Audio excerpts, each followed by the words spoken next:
Okay, ഇത് actually നമ്മുടെ റേസിനെ base ചെയ്തിട്ട്, ലീനിയർ റേസിനെ ബേസ് ചെയ്തിട്ടുള്ളൊരു ക്വസ്റ്റ്യൻ ആണ്. എസും പിയും അല്ലെങ്കിൽ സവിതയും പർണികയും 2250 മീറ്റർ ഉള്ള ഒരു ട്രാക്കിൽ എന്ത് ചെയ്യുക, റേസ് ചെയ്യുവാണ്. Okay, Savita gave Parnika 360 metre head start. അതായത് ഇത്രയേ ഉള്ളൂ.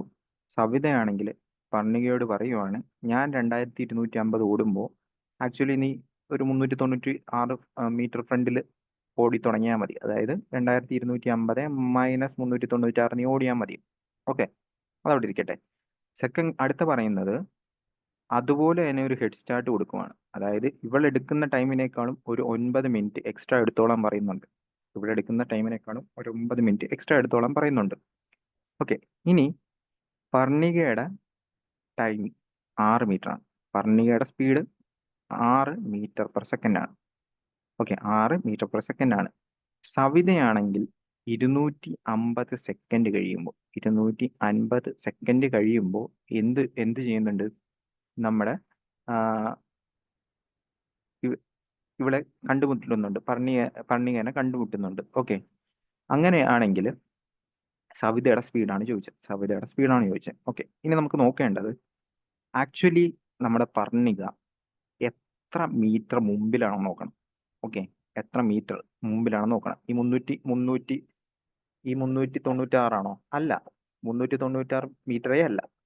ആള് 396 മീറ്റർ മുമ്പിലാണ്.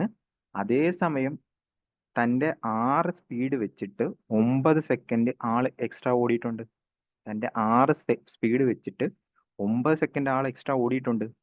അപ്പോൾ മൊത്തം 450 മീറ്റർ ആണ് ആക്ച്വലി എന്ത് ചെയ്തിരിക്കുന്നത്, നമ്മുടെ പർണിക ഫ്രണ്ടിലായിട്ടുള്ളത്. ഓക്കെ, ഇനി ആക്ച്വലി നമ്മുടെ ആരാ സവിത പർണികേനെ 250 സെക്കൻഡ് കഴിയുമ്പോൾ മീറ്റ് ചെയ്യുമെന്നാണ് പറഞ്ഞത്. 250 സെക്കൻഡ് കഴിയുമ്പോൾ മീറ്റ് ചെയ്യണം.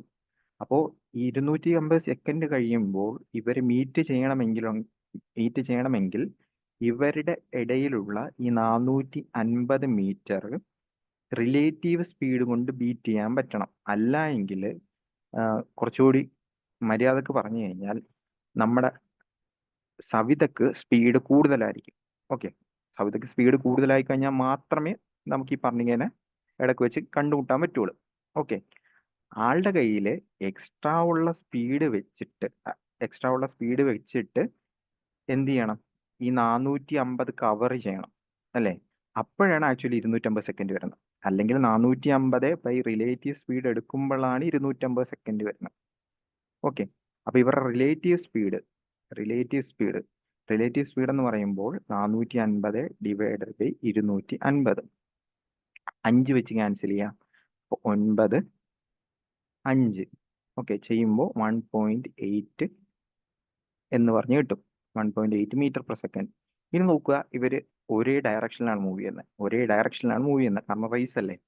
ഒരേ ഡയറക്ഷനിലായതുകൊണ്ട് തന്നെ സവിതയുടെ സ്പീഡ് മൈനസ് പർണികയുടെ സ്പീഡ് ആയിരിക്കും 1.8. അങ്ങനെയാണെങ്കിൽ സവിതയുടെ സ്പീഡ് എന്ന് പറഞ്ഞു കഴിഞ്ഞാൽ എത്രയായിരിക്കും? 6 പ്ലസ് 1.8, 7.8 മീറ്റർ പെർ സെക്കൻഡ് ആയിരിക്കും ആരുടെ സ്പീഡ്, സവിതയുടെ സ്പീഡ് വരുന്നത്. സോ 7.8 ആയിരിക്കും ഫൈനൽ ആൻസർ. ഒന്നുകൂടി പറയുകയാണെങ്കിൽ ആക്ച്വലി 396 മീറ്റർ അല്ല നമ്മുടെ പി ഫ്രണ്ടിലുള്ളത്. 396 മീറ്ററും തൻ്റെ 6 സ്പീഡ് വെച്ച് 9 സെക്കൻഡ് ഓടിയ ഡിസ്റ്റൻസ് ആയിരിക്കും ആള് ഫ്രണ്ടിലുള്ളത്. അപ്പോൾ 450 മീറ്റർ. ഈ 450 മീറ്റർ റിലേറ്റീവ് സ്പീഡ് വെച്ച് ബീറ്റ് ചെയ്യാൻ എടുക്കുന്ന ടൈമാണ് 250. അല്ലെങ്കിൽ സവിതയുടെ കയ്യിലുള്ള എക്സ്ട്രാ സ്പീഡ് വെച്ച് ബീറ്റ് ചെയ്യാൻ എടുക്കുന്ന ടൈമാണ് 250 സെക്കൻഡ്. സോ അപ്പോൾ എക്സ്ട്രാ ഉള്ള സ്പീഡ് അല്ലെങ്കിൽ relative speed 1.8 metre per second എന്ന് കിട്ടും.